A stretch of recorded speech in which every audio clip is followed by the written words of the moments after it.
S-400 air defence system, మన భాషలో సుదర్శన్ చక్ర. ఇది మొన్న ఆపరేషన్ సింధూర్ తర్వాత మే 7-8 తారీఖుల్లో పాకిస్తాన్ మిస్సైల్స్తో డ్రోన్స్తో చాలా అటాక్స్ చేసినప్పటికీ అన్నీ తిప్పికొట్టగలిగింది. ఈ S-400 అనేది మనం రష్యా నుంచి తెచ్చుకున్నాం. దానికి భారతీయంగా సుదర్శన్ చక్ర అని పేరు పెట్టుకున్నాం అనమాట. అయితే S-400 అనేది దీని యొక్క మెయింటెనెన్స్, రిపేర్, ఓవర్హాల్. మన దగ్గర డిఫెన్స్ ఎక్విప్మెంట్ ఉండటం ముఖ్యం కాదు, అవి ఆపరేషనల్గా రెడీగా ఉండటం ముఖ్యం అనమాట. అంటే వాటిని వాడకం అనేది చాలా ఇంపార్టెంట్. ఎప్పుడైనా సరే టక్కున వాడేటట్టు ఉండాలి అవి. అంటే దాన్ని హై ఆపరేషనల్ రెడీనెస్ అంటాం అనమాట. దానికోసం ఎప్పుడు కూడా మెయింటెనెన్స్, రిపేర్, ఓవర్హాల్ ఫెసిలిటీస్ చాలా అవసరం. S-400 మెయింటెనెన్స్ అయినా, రిపేర్ అయినా, ఓవర్హాల్ అయినా MRO ఫెసిలిటీస్ కోసం మనం తిరిగి రష్యాకు పంపించాలి. దాదాపు అది MRO అయ్యి రావాలంటే 3 నుంచి 6 మాసాలు టైం పట్టుద్ది. అలా కాకుండా భారతదేశంలోనే ఉన్న కంపెనీస్లో మనం పెట్టుకుంటే చాలా తేలిక అవుద్దనమాట. ఇప్పటి వరకు కూడా డిఫెన్స్ PSUs కానీ రకరకాల డిఫెన్స్ లెవెల్ ఎస్టాబ్లిష్మెంట్సే కొన్ని MRO ఫెసిలిటీస్ ఇచ్చాయన్నమాట.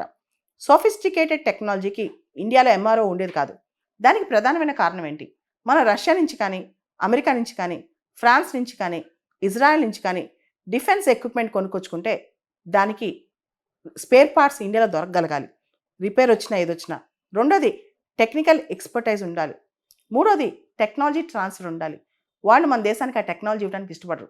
వాళ్ళ సైంటిస్టులే వచ్చి, వాళ్ళ టెక్నీషియన్సే వచ్చి రిపేర్ చేసి వెళ్తారు, వాళ్ళే మెయింటైన్ చేసి వెళ్తారనమాట.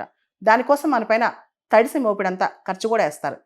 కొన్నాళ్ళు మాత్రమే అమ్మిన తర్వాత వాళ్ళు ఫ్రీగా మెయింటైన్ చేస్తారు. తర్వాత మనం రెగ్యులర్గా దానికి చాలా డబ్బులు ఖర్చు పెట్టాలన్నమాట. సో ముఖ్యంగా రష్యన్ ఎక్విప్మెంట్ అయితే స్పేర్ పార్ట్స్ చాలా ఖర్చు అవుద్ది అండ్ MRO చాలా డిలే అవుతుంది అనమాట. అండ్ ఓవర్హాలింగ్ కాస్ట్ కూడా చాలా ఎక్కువ అనమాట. చాలా ఖర్చుతో ఓవర్హాలింగ్ చేయాల్సి వస్తుంది. ఓవర్హాలింగ్ అంటే ఒక ఎక్విప్మెంట్ కొనుక్కొచ్చుకున్న తర్వాత, డిఫెన్స్ ఎక్విప్మెంట్ కానీ ఎక్విప్మెంట్ అయినా, ఆ ఎక్విప్మెంట్ని తయారీ చేసిన తర్వాత ఆ ఎక్విప్మెంట్ ప్రతి 3 నెలలకో, 6 నెలలకో, సంవత్సరానికో రెడీ టు యూజ్ అన్నట్టు తయారు చేసి పెట్టుకోవాలి. ఉదాహరణకి మనం పాత సైకిలో, స్కూటరో కొనుక్కున్నాం, అది పక్కన పెట్టేస్తే వాడకుండా ఉంటే అది మళ్ళా పనిచేయాలంటే దాన్ని మళ్ళా టెస్ట్ చేసి దానికి సంబంధించిన మొత్తం రబ్బర్ కానీ, ట్యూబ్స్ కానీ, గ్రీజ్ కానీ ఇవన్నీ కూడా మొత్తం వాటిని వెరిఫై చేసి టెస్ట్ చేసి అవసరమైతే కొత్త వేయాల్సి వస్తుంది అనమాట. దీనే ఓవర్హాలింగ్ అంటారు. రష్యా నుంచి కొనుక్కొచ్చుకున్న చాలా ఎక్విప్మెంట్స్కి ఓవర్హాలింగ్ ఖర్చే చాలా ఎక్కువ ఉంటుంది. అయితే S-400 అనేది రష్యన్ కంపెనీ ఆల్మాజ్ అంటే అనే కంపెనీ తయారు చేసిందనమాట. దానికి సంబంధించి MRO ఫెసిలిటీ అనేది భారతదేశంలో ఒక ప్రైవేట్ కంపెనీని ఐడెంటిఫై చేశారంట. వాళ్ళు దానికి MRO ఇస్తారంట.